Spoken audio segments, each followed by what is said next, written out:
Hello everyone, welcome back to the channel. Let's solve another set of 15 MCQs for UPSC prelims, solely curated from the Hindu and the Indian Express. और चलिए फिर बिना time waste करते हैं हम अपना आज का सेशन स्टार्ट करते हैं। तो सबसे पहला क्वेश्चन हमारा है इंडियन पी फाउल से रिलेटेड, पीकॉक जिसको हम कहते हैं बेसिकली, है ना। पहल इसमें ये पहला स्टेटमेंट नहीं, ये क्वेश्चन होगा, ठीक है। With reference to Indian pea fowl consider the following statements. पहला स्टेटमेंट है it is endemic strictly to Western Ghats and north east and northeastern hill ranges of India. Second statement is it is listed as endangered under IUCN Red List of Threatened Species. Third statement is in India it is granted the highest degree of protection under Schedule 1 of the Wildlife Protection Act 1972. आपके पास 20 second है answer करने का। Your time starts now.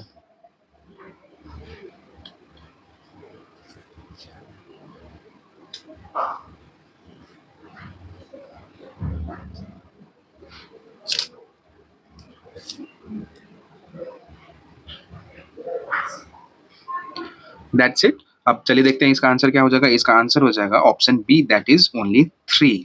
अब यहाँ पे only 3 यानी कि third statement सिर्फ करेक्ट कैसे हो गया, तो इसके बारे में हम डिटेल में डिस्कस करेंगे। तो सबसे पहला अगर हम देखते हैं पहला स्टेटमेंट अगर हम चेक करते हैं तो यहाँ क्या मेंशन करा गया है, it is endemic strictly to Western Ghats and north eastern hill ranges, right.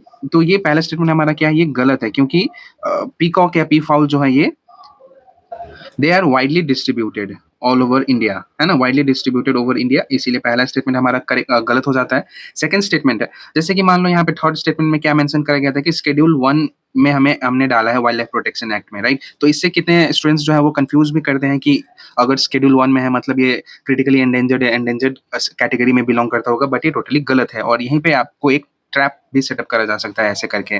तो ये एंडेंजर्ड ना होकर क्या है, लीस्ट कंसर्न है स्टेटस, ठीक है, पीकॉक का। और थर्ड स्टेटमेंट करेक्ट है क्योंकि पीकॉक को हाईएस्ट डिग्री ऑफ प्रोटेक्शन दिया गया under schedule 1 of the wild life protection act 1972।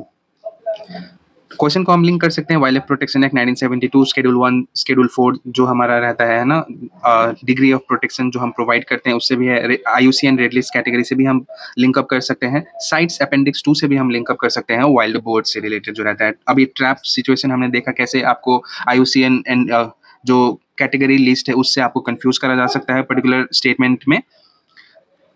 और ये क्वेश्चन हम क्यों डिस्कस कर रहे हैं न्यूज में, क्योंकि इंडिया ने क्या किया है, पीकॉक्स को गिफ्ट किया है। किसको गिफ्ट किया है, तो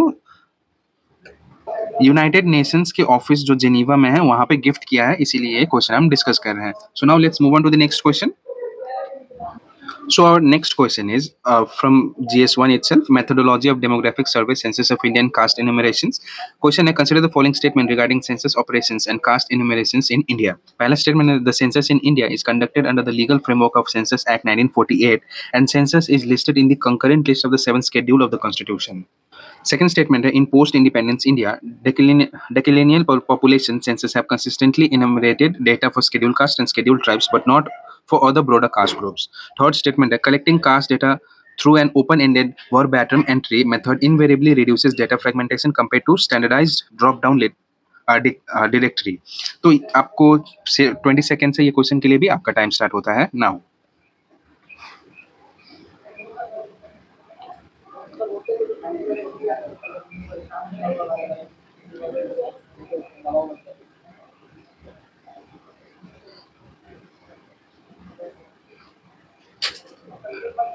That's it. Now let's discuss the answer.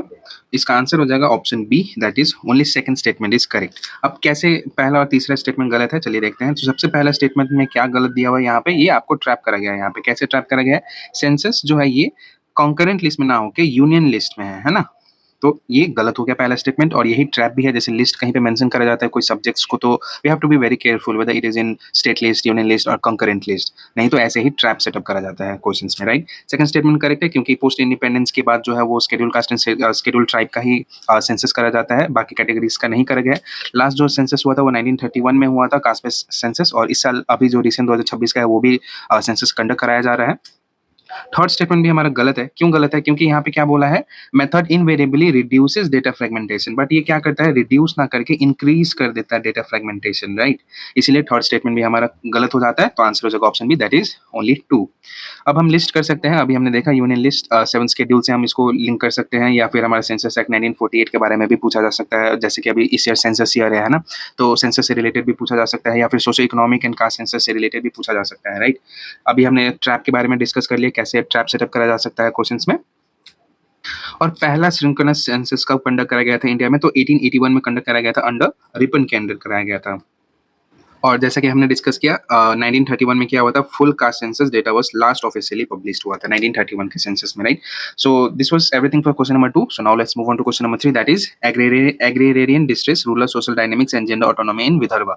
Question says, which of the following factors best explain the phenomena of feminization of agriculture alongside persistent socioeconomic vulnerability in rain-fed agrarian belts like Vidarbha? Option statement 1 है dominance of formal institutional credits over informal money lending. Second है structural migration of adult males in search for non-farm employment, leaving operational land holdings to women. Third statement है statutory restrictions prohibiting women from holding joint land titles under state land revenue codes. Fourth is complete elimination of agrarian distress due to institutional crop insurance coverage. The time starts now.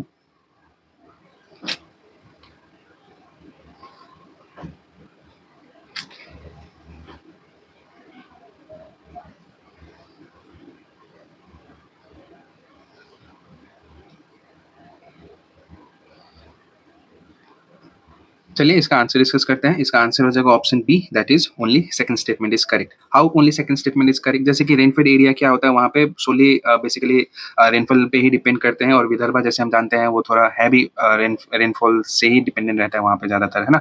तो पहला statement क्या है, dominance of formal institutional credit, ये गलत है, क्योंकि ये particular ऐसे रीजन में क्या होता है जहाँ पे बेसिकली रेनफेड रीजन वगैरह होते हैं, वहाँ पे इनफॉर्मल मनी लेंडिंग ज्यादा पॉपुलर रहता है as compare to formal institution. So first statement is wrong.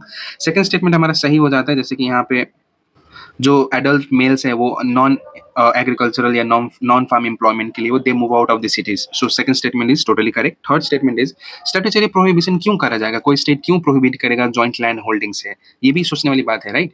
तो थर्ड स्टेटमेंट भी हमारा गलत हो जाता है। फीमेल को हम प्रमोट करते हैं हर जगह, तो यहाँ पे जॉइंट लैंड होल्डरशिप को रेस्ट्रिक्ट करके what will we try to promote, right?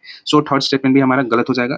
Fourth statement भी हमारा गलत है। कंप्लीट एलिमिनेशन कैसे हो सकता है, कोई भी स्कीम अगर आप लेके आते हो कहीं भी तो वो 100% गारंटी तो नहीं देता है, राइट। डिटॉल भी आप देखो तो 99.99% तक का ही वो लोग भी दावा करता है, but not totally 100%। So we can't just guarantee कि कोई भी स्कीम है वो 100% गारंटी देगा, इसीलिए थर्ड स्टेटमेंट यानी फोर्थ स्टेटमेंट भी हमारा गलत हो जाता है। And this all are types of traps that could be set up, जैसे कि अभी कंप्लीट एलिमिनेशन दे दिया यहाँ पे, या फिर यहीं पे हमने दे दिया कि क्या करते हैं, प्रोहिबिट करा जाता है फॉर जॉइंट लैंड होल्डिंग्स, है ना। और पहला था कि फॉर्मल इंस्टीट्यूशन ज़्यादा प्रेविलेंट है as compare to informal. So this are such small things that we could make mistake in exam, so we need to be better prepared for all such things. Link हम कर सकते हैं rainfed versus irrigated agriculture in India, Vidarbha black soil Deccan trap drought vulnerability है, इसे हम link up कर सकते हैं। हम सोसाइटी के टॉपिक से लिंक कर सकते हैं, है ना। और यूपीएससी ट्रैप हमने देखा कहाँ पे आपको ट्रैप करने की कोशिश करा जा सकता है, या फिर उस स्टेटमेंट को कैसे फ्रेम करा जा सकता है कि हम कंफ्यूज हो जाए, मिसलीड कर लें, है ना। So that's all in this question. Let's move on to the next. Geographical indication and cultural history of traditional Indian handlooms के बारे में है। हमें बताना है कि कौन से करेक्टली मैच्ड हैं, right. Bomkai sari Odisha, Pochampally ikat Telangana and Tangali weave Gujarat, Kotpad handloom Kerala, right. So your time starts now.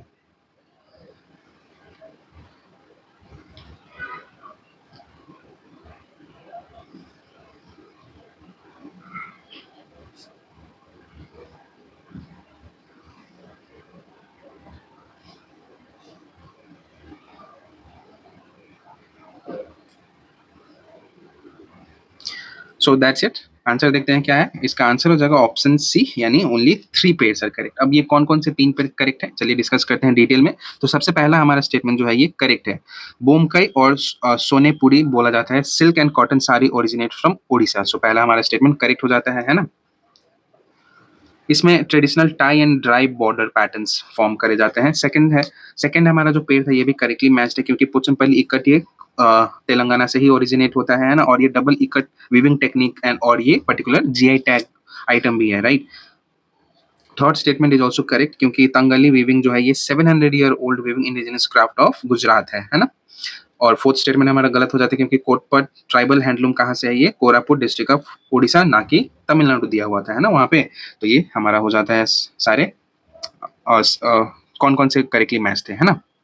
Link हम कर सकते हैं geographical distribution of traditional Indian textile, geographical Indian GI tags of different states जो है रिसेंटली अनाउंस करा जाता है, राइट?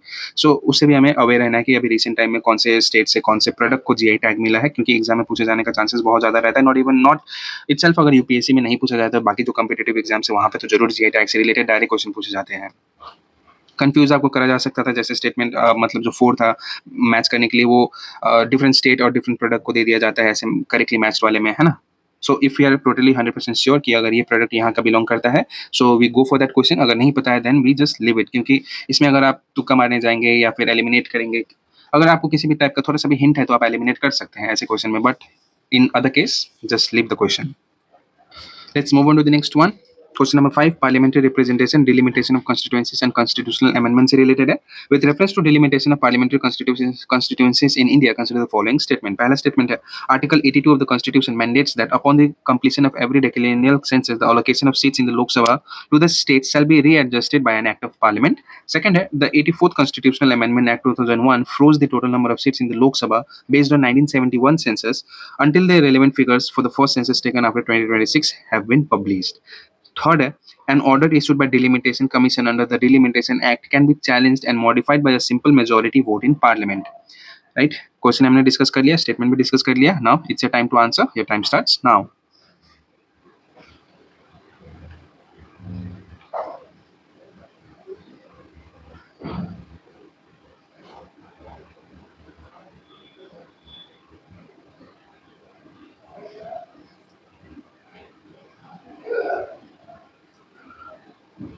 That's it. चलिए आंसर देखते हैं क्या हो जाएगा इसका आंसर. इसका आंसर हो जाएगा ऑप्शन ए, यानी कि option number statement 1 and 2 are only correct. Statement 3 is correct, क्योंकि ये क्वेश्चन हमने पहले भी डिस्कस किया है, राइट? क्या डिस्कस किया था हमने कि डिलिमिटेशन कमीशन का जो ऑर्डर रहता है, डिक्री रहता है, वो सुप्रीम कोर्ट के ऑर्डर डिक्री का ही जैसे वैल्यू देता है, right? And it can not be questioned. जो ऑर्डर दे दिया वो दे दिया, राइट? उसमें चैलेंज नहीं कर सकते हैं, क्वेश्चन नहीं कर सकते हैं. तो थर्ड स्टेटमेंट हमारा गलत हो जाता है. First and second statement are correct, क्योंकि 84th कॉन्स्टिट्यूशनल अमेंडमेंट एक्ट 2001 से हमने क्या किया था, ये 1971 सेंसस पे फिक्स कर दिया गया था, और 87th कॉन्स्टिट्यूशनल अमेंडमेंट एक्ट से हमने क्या कर दिया था, दोबारा 2001 सेंसस पे हमने फिक्स कर दिया है ना. सो ये थोड़ा सा कंफ्यूजिंग हो सकता है यहाँ पे, क्योंकि 84th में ही आपको ये 1971 सेंसस की जगह 2001 सेंसस दे दिया जाएगा कंफ्यूज करने के लिए. So we must be careful about such small details.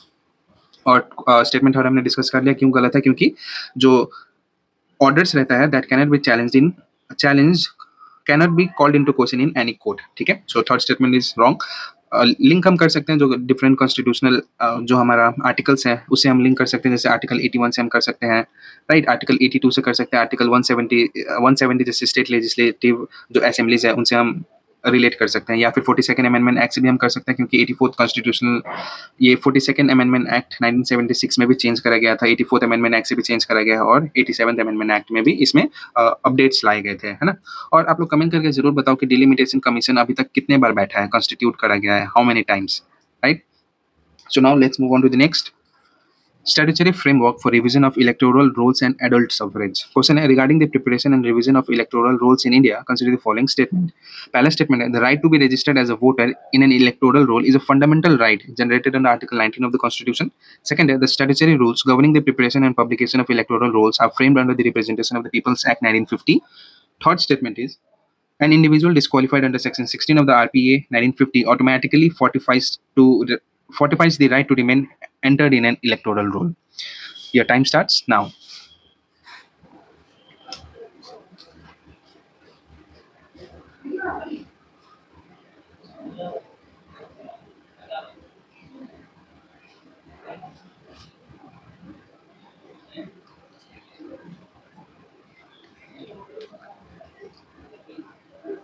चलिए आंसर डिस्कस करते हैं. इसका आंसर हो जाएगा ऑप्शन बी, यानी second and third statement is only correct. पहला क्यों गलत है, क्योंकि जो ये right to be registered as a voter जो है ये फंडामेंटल राइट नहीं है, ये लीगल राइट आप कह सकते हैं या फिर आप कॉन्स्टिट्यूशनल राइट कह सकते हैं, but not a fundamental right, क्योंकि आर्टिकल 19 के तहत ओनली देयर आर 6 राइट्स, है ना. Right to freedom of speech and expression, right to assemble peacefully, ऐसे करके जो आर्टिकल 19 में है वहाँ पे कहीं भी नहीं मेंशन करा गया है इलेक्टोरल रोल से रिलेटेड, है ना. तो पहला स्टेटमेंट हमारा गलत हो जाता है. Second and third statement are totally correct. आपको कंफ्यूज करने के लिए यहाँ पे जैसे मेंशन करा गया था आरपीए एक्ट 1950, है ना, तो यहाँ पे 1950 ना देके 1951 दे दिया जाता, राइट। तो so there are little bit different between 1950 and 51। नाम दोनों का सेम है, representation of people act 1950 and representation of people's act 1951। आप लोग कमेंट करके बताना कि दोनों के बीच में क्या डिफरेंस है ना। लिंक हम कर सकते हैं इलेक्शन कमीशन ऑफ इंडिया का जो आर्टिकल है उससे लिंक कर सकते हैं, आर्टिकल 324, 325, 326, आरपीए एक्ट 1950, 51, दोनों के बीच में डिफरेंस क्या है ये पता होना बहुत जरूरी है कि 1950 किस बारे में बात करता है, 1951 किस बारे में बात करता है ना। और रजिस्ट्रेशन ऑफ इलेक्टोरल रूल्स 1960, ये हम लिंक कर सकते हैं। So now let's move on to the next question. International trade laws, unilateral economic sanctions and GATT exemptions, right. So now देखते हैं क्वेश्चन क्या पूछा गया है। In the context of international trade law under the WTO consider the following statements regarding the security exceptions clause. पहला statement है, article 21 of the general agreement on tariff and trade allows a member country to take action considered necessary for the protection of its essential security interest. Second है, the WTO dispute body is strictly barred from examining whether a member's invocation of national security under article 21 is justified under any circumstance. And third statement, a unilateral secondary tariff imposed on third countries for trading with a sanctioned nation violate the most favored nation principle under GATT article 1 unless validly exempted. ठीक है, तो इसका answer आप लोग बताएं। आपके पास 20 second है, या time starts now.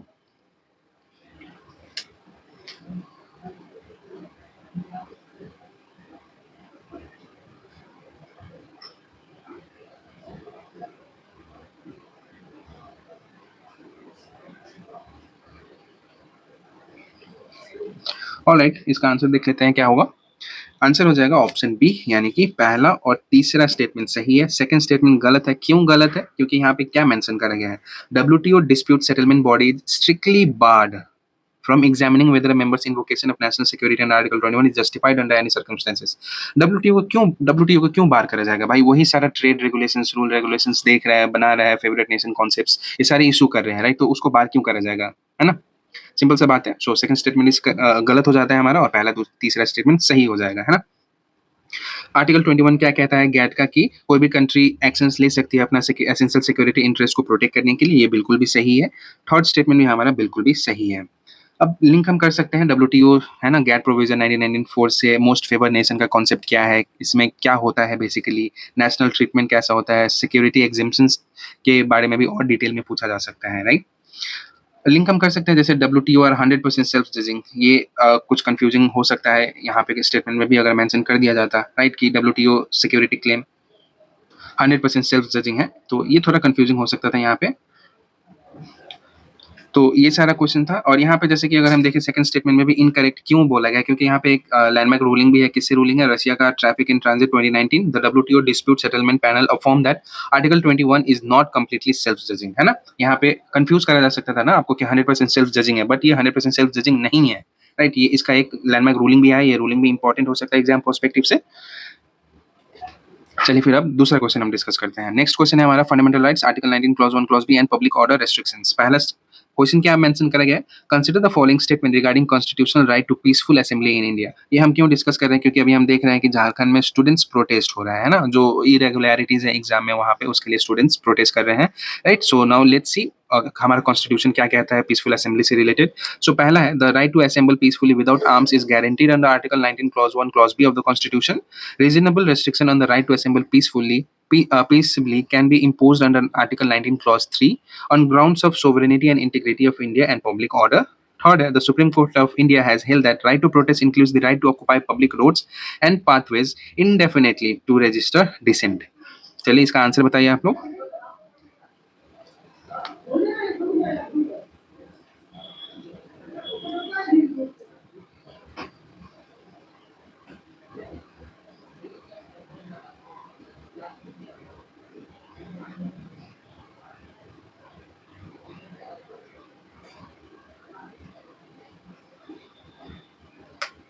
Right, so now let's सी क्या होगा इसका आंसर।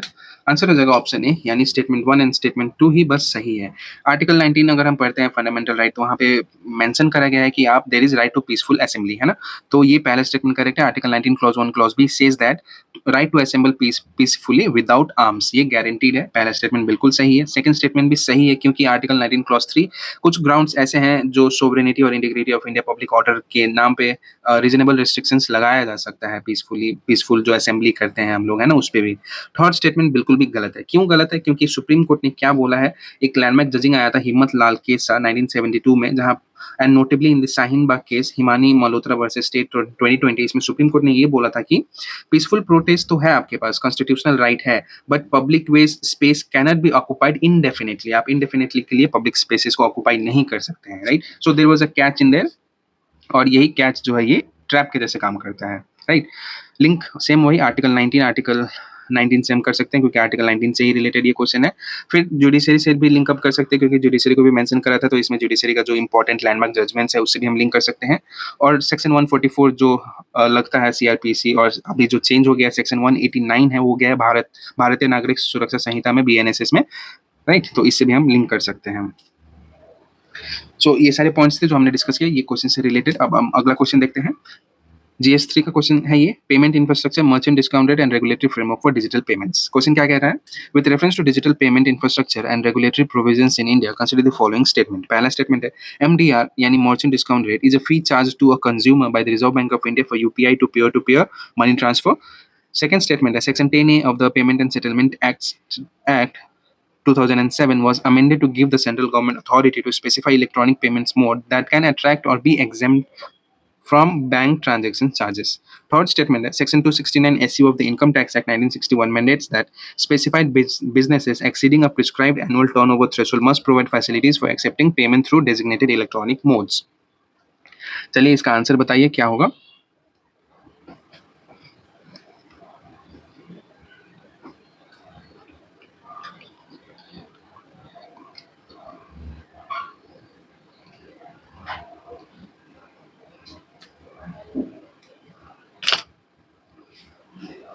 That's it. इसका आंसर अगर हम देखें तो क्या हो जाएगा? इसका आंसर हो जाएगा ऑप्शन बी, यानी स्टेटमेंट 2 एंड 3 ही सिर्फ करेक्ट है। पहला स्टेटमेंट क्यों गलत है, ये हमने पिछले भी क्वेश्चन, ये सामने जो सेशन है उसमें भी डिस्कस किया हुआ है। क्योंकि मर्चेंट डिस्काउंट रेट एमडीआर जो है ये फी चार्ज करा जाता है किस पे? मर्चेंट के ऊपर, ना कि कंज्यूमर के ऊपर। देखा कैसा ट्रैप सेटअप करा जाता है। तो यहाँ पे मर्चेंट के ऊपर लाई करता है bye the Reserve Bank of India, ना कि कंज्यूमर के ऊपर। और मर्चेंट डिस्काउंट रेट जो है ये बी टू बी है प्योरली, है ना? सो पहला स्टेटमेंट बिल्कुल भी गलत हो जाता है। सेकंड एंड थर्ड स्टेटमेंट हमारा करेक्ट है। और थर्ड स्टेटमेंट में मेंशन करा गया था, है ना, कि जो बिजनेसेस होंगे उनको इलेक्ट्रॉनिक मोड प्रोवाइड करना पड़ेगा। तो यहाँ पे एक लिमिट है जो कि है, अगर 50 करोड़ से एक्सीड करता है तो आपको ऑफर करना पड़ता है digital payment facility such as भीम, UPI, QR code, RuPay debit card to customers के लिए। लिंक हम कर सकते हैं digital payment infrastructure, NPCI, UPI, RuPay cards, जो अभी रिसेंटली न्यूज में भी बहुत चल रहा है, और हाल ही में गवर्नमेंट ने भी बिल पास कर दिया है कि यूपीआई पे अब चार्ज ले भी कर सकती है गवर्नमेंट, है ना? इनकम टैक्स एक्ट से भी लिंक कर सकते हैं एनपीसीआई, राइट? एनपीसीआई जो है ये नॉन फॉर प्रॉफिट ऑर्गेनाइजेशन है, जो कि आरबीआई और इंडियन बैंक एसोसिएशन ने मिलकर सेटअप किया था। RBI plus Indian banks association ने मिलकर एनपीसीआई को सेटअप किया है ना? ट्रैप हमने देखा कैसे आपको ट्रैप करा जा सकता है वहां पे। So now let's move on to the next question, nuclear energy uranium mining framework mine development cum operator model. Question क्या कह रहा है? Consider the following statement regarding uranium mining and nuclear fuel management in India. Correct बताना है। सबसे पहले तो confusion ये होगा कि इंडिया में यूरेनियम माइनिंग हम कहाँ करते हैं, कौन से स्टेट में करते हैं, कहाँ से करते हैं, राइट? तो कौन कौन से स्टेट में यूरेनियम मिलता है आप लोग मुझे कमेंट डाउन करके बताना। पहला स्टेटमेंट है, uranium corporation of India limited is a public sector undertaking under the department of atomic energy that holds the mandate for domestic uranium mining and processing. Second है, pressurized heavy water reactors developed in India primarily utilize enriched uranium as fuel, whereas lightweight reactors utilize natural uranium. Third statement, under the Atomic Mineral Concession Rule, atomic minerals specified in Part B of the first schedule of the MMDR Act 1957 can be leased to private sector entities without states' participation. Your time starts now.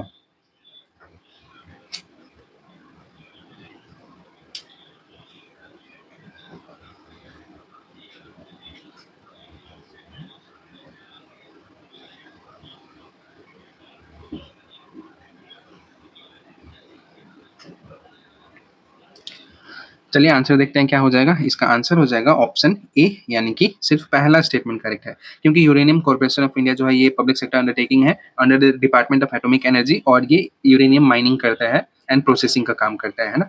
Second statement गलत है। क्यों गलत है? क्योंकि ये reverse कर दिया गया है स्टेटमेंट, और ऐसे ही आपको कंफ्यूज भी करा जाता है एग्जाम में। रिवर्स कैसे करा गया है? क्योंकि प्रेशराइज्ड हैवी वाटर रिएक्टर्स जो है ये नेचुरल यूरेनियम को यूटिलाइज करते हैं, और लाइट वेट रिएक्टर्स जो है ये एनरिच्ड यूरेनियम को यूटिलाइज करते हैं, है ना। और थर्ड स्टेटमेंट भी हमारा गलत है, क्योंकि यहाँ पे क्या बोला है, lease to private sector, but अभी इंडिया में फिलहाल में ये सिर्फ और सिर्फ पब्लिक सेक्टर के पास है, ना कि प्राइवेट सेक्टर के पास, right. So this is the way they gonna confuse us, so we must be prepared well. Link हम कर सकते हैं न्यूक्लियर एनर्जी से रिलेटेड, है ना। 3 स्टेज न्यूक्लियर पावर प्रोग्राम जो है हमारा इंडिया का, उसे हम लिंक कर सकते हैं। और अभी आप लोग बताना कि कौन से जो न्यूक्लियर पावर प्लांट है उसने क्रिटिकलिटी अचीव किया था, इसको भी कमेंट करके बताना। Atomic energy act 1962, MMDR act 1957, ये सब से लिंक कर सकते हैं। ट्रैप हमने देखा कहाँ पे आपको कंफ्यूज करा जा सकता है कोई भी पर्टिकुलर स्टेटमेंट में या कोई कुछ क्वेश्चंस में। Now let's move on to the next question. Drone rules 2021 air space donation and emerging technology से रिलेटेड है। क्वेश्चन है, under the drone rules 2021 framed by the Ministry of Civil Aviation, consider the following statement regarding airspace donation. पहला है, the green zone refers to airspace up to a vertical distance of 400 feet or 120 meters where no prior approval or permission is required for operating drones. Second, the yellow zone is a designated no-fly airspace where drone operations are strictly prohibited under all circumstances. Third, the interactive airspace map for drone operations in India is maintained on the digital platform named Digital Sky. Your time starts now.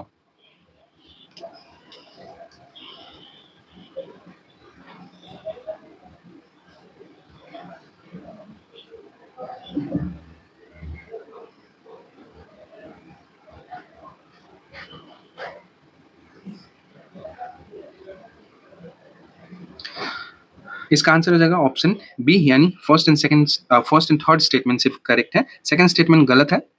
Second statement क्यों गलत है पहले हम इसको देख लेते हैं, क्योंकि यहाँ पे कंफ्यूज करा गया है आपको। सिंपल सा बात है, येलो जोन जो है ये डेजिग्नेटेड नो फ्लाई जोन नहीं होता है। येलो जोन की जगह यहाँ पे क्या होना चाहिए था, रेड जोन होना चाहिए था, क्योंकि रेड जोन जो है वो नो फ्लाई एयर स्पेस है, जहाँ पे स्ट्रिक्टली जो है वो प्रोहिबिट करा जाता है ड्रोन ऑपरेशंस को। पहला स्टेटमेंट सही है, ग्रीन जोन जो है ये 400 फीट होता है, 120 मीटर्स तक कोई प्रायर परमिशन लेने की जरूरत नहीं है। येलो जोन जो है यहाँ पे आपको प्रायर परमिशन लेना पड़ेगा ड्रोन फ्लाई करने के लिए, है ना। और रेड जोन टोटली प्रोहिबिट करा जाता है। थर्ड है, अगर आपको किसी भी टाइप का एयर मैप चाहिए, एयर स्पेस मैप चाहिए या ऑपरेशनल क्लियरेंस चाहिए आपको इंडिया में, तो डीजीसीए ने आपके लिए प्लेटफॉर्म बनाया हुआ है डिजिटल स्काई। यहाँ से आप ये सारे ऑनलाइन प्लेटफॉर्म में सिंगल विंडो आप यहाँ से सारे कुछ चेक कर सकते हैं, राइट। तो ये हो गया, तो हमारा स्टेटमेंट वाइज कौन सा स्टेटमेंट करेक्ट एंड सही है। कंफ्यूजन भी हमने देख लिया कहाँ पे आपको कंफ्यूज करा जा सकता था। लिंक हम कर सकते हैं drone rules 2021 DGCA, unmanned aerial vehicles safety, drone counter system, air space management, और अभी रिसेंटली अभी एक वेपन भी डेवलप करा गया है ड्रोन से रिलेटेड, तो आपको बताना है कि वो वेपन का नाम क्या है। So now let's move on to the next. Question number 12, retail central bank digital currency and programmable money. With reference to central bank digital currency issued by RBI, consider the following statement. CBDC is a sovereign legal tender issued in digital form that appears as a liability on the bank sheet of Reserve Bank of India. Second, unlike commercial bank deposit, retail CBDC can be made programmable to ensure that direct funds are spent only for specified targeted purpose. Third, holders of retail CBDC on automatic interest from RBI equivalent to prevailing civil savings bank interest rate. चलिए आप इसका answer मुझे बताएं क्या होगा।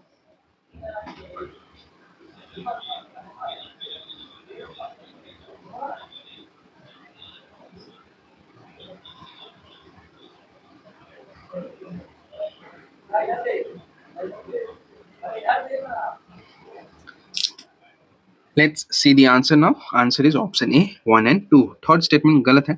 क्यों गलत है, सबसे पहले हम ये डिस्कस कर लेते हैं, क्योंकि आपका जो डिजिटल करेंसी है उसके ऊपर आपको किसी भी टाइप का इंटरेस्ट रेट नहीं मिलता है, तो थर्ड स्टेटमेंट हमारा गलत हो जाता है। देखा कैसे कंफ्यूज करा जा सकता है, इंटरेस्ट रेट मिलता है, आपको लगेगा कि यार ये भी तो लीगल टेंडर ही है ना। तो यहाँ पे जैसे हम अपना पैसा जैसे अकाउंट में रखते हैं उस पर इंटरेस्ट मिलता है, सेविंग्स अकाउंट आपका होगा तो उस पर भी इंटरेस्ट मिलता है, राइट। कुछ तो आप सोचेंगे कि हाँ यार अगर सेविंग्स पे मिलता है तो ये भी तो लीगल करेंसी है, तो इस पर भी इंटरेस्ट मिलता ही होगा, राइट। तो ये कंफ्यूज करने के लिए ऐसे सेटअप करा जाता है स्टेटमेंट्स।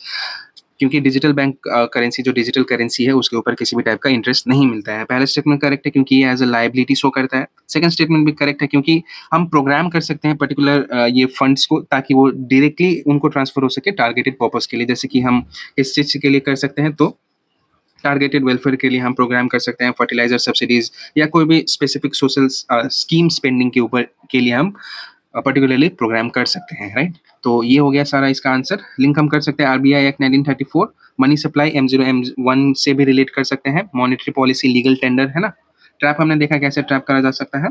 और इसमें एक चीज ध्यान देने वाली बात यह है कि सीबीडीसी जो करेंसी है ये दो टाइप के होते हैं, एक तो होलसेल हो गया फॉर इंटर बैंक सेटलमेंट और दूसरा रिटेल है जो कि पब्लिक ट्रांजेक्शन्स के लिए यूज करा जाता है। तो यहाँ पे भी आपको सेटअप करा जा सकता था कंफ्यूज करने के लिए।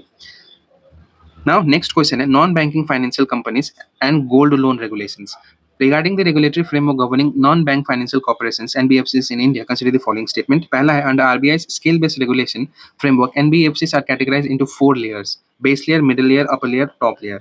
Second है NBFCs are legally permitted to accept demand deposits payable on call from general public, provided they maintain a cash reserve ratio with RBI. Third, a loan to value ratio cap stipulated by RBI for gold loan items, gold loans limits the maximum loan amount on an NBFC can disburse against pledges gold jewelry. Answer आप लोग बताइए क्या होगा।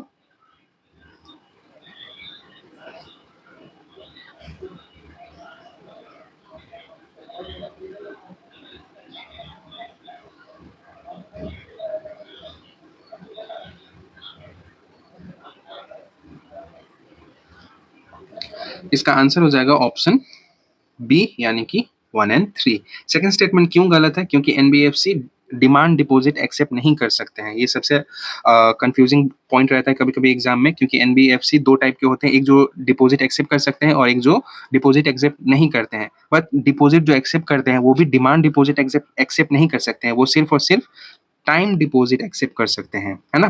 तो ये हो गया आपका कंफ्यूजिंग पार्ट जो क्लियर हो गया होगा आई गेस। पहला स्टेटमेंट करेक्ट है क्योंकि आरबीआई के गाइडलाइंस के रेगुलेशंस फ्रेमवर्क के तहत चार लेयर में कैटेगराइज करे जाते हैं: base layer, middle layer, upper layer and top layer. Third statement भी करेक्ट है, राइट। लिंक हम कर सकते हैं scale based regulations framework, RBI से हम लिंक कर सकते हैं, आरबीआई का जो फ्रेमवर्क है बैंक एनबीएफसी के लिए उसे हम लिंक कर सकते हैं।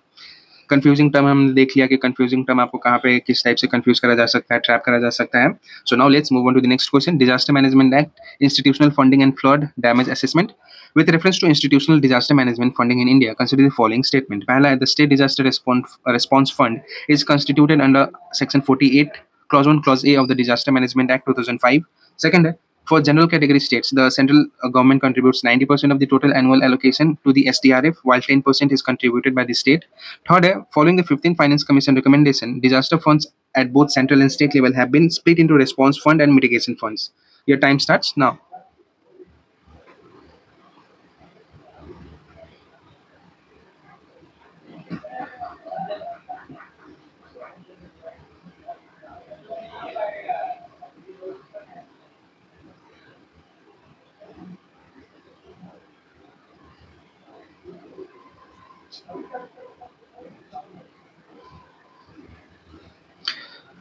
चलिए इसका आंसर देखते हैं क्या हो जाएगा। इसका आंसर हो जाएगा ऑप्शन बी यानी स्टेटमेंट 1 एंड 3 ही सिर्फ सही है। पहला गलत स्टेटमेंट हम देखते हैं क्यों गलत है, कैसे आपको कंफ्यूज करा गया है ये स्टेटमेंट में। तो ये स्टेटमेंट में मेंशन करा गया है कि सेंट्रल गवर्नमेंट जो है ये 90% जो है कंट्रीब्यूट करती है फॉर दी स्टेट्स, और स्टेट को जो है वो सिर्फ 10% है। बट ये गलत है। यहाँ पे क्या हो जाएगा आपका, सेंटर जो है ये 75% बस करती है और बाकी का 25% जो है ये स्टेट्स करते हैं, ठीक है। और कहीं पे जो स्पेशल कैटेगरी स्टेट्स हैं, माउंटेन स्टेट्स, हिमालयन स्टेट्स जो है वहाँ पे 90:10 का रेशियो होता है। बट नॉर्मल स्टेट्स जो है वहाँ पे 75:25 का रेशियो है। और यहीं पे आपको कंफ्यूज करा जा सकता है, जैसे कि ये क्वेश्चन में कंफ्यूज करा गया था आपको। बाकी के दोनों स्टेटमेंट करेक्ट है। लिंक हम कर सकते हैं disaster management act 2005, 15th finance commission, अभी 16th फाइनेंस कमीशन जो है यहाँ पे भी मेंशन करा गया है ना। जो कैटेगरीज ऑफ डिवोल्यूशन है उसमें भी चेंजेस करे गए हैं। ट्रैप हमने देखा कैसे ट्रैप सेटअप करा जा सकता है। अब नेक्स्ट क्वेश्चन है हमारा एथिक्स से रिलेटेड। सो ये क्वेश्चन जो रहने वाला है आप लोगों के लिए होमवर्क रहने वाला है। आप लोग कमेंट करके इसका आंसर बताना, मैं सही आंसर मार्क कर दूंगा, right. So that's all in this video. I hope आप लोगों को ये सेशन पसंद आया हो। पसंद आए तो लाइक करें, कमेंट करके जरूर बताएं कि आपको ये सेशन कैसा लगा। अपने फ्रेंड्स के साथ भी शेयर करें और सब्सक्राइब बटन ज़रूर दबा दें, है ना? और बेल आइकन भी दबा दें ताकि आप लोगों को आगे का फ्यूचर जो नोटिफ़िकेशन रहेगा वो मिलते रहें। सो दैट्स ऑल।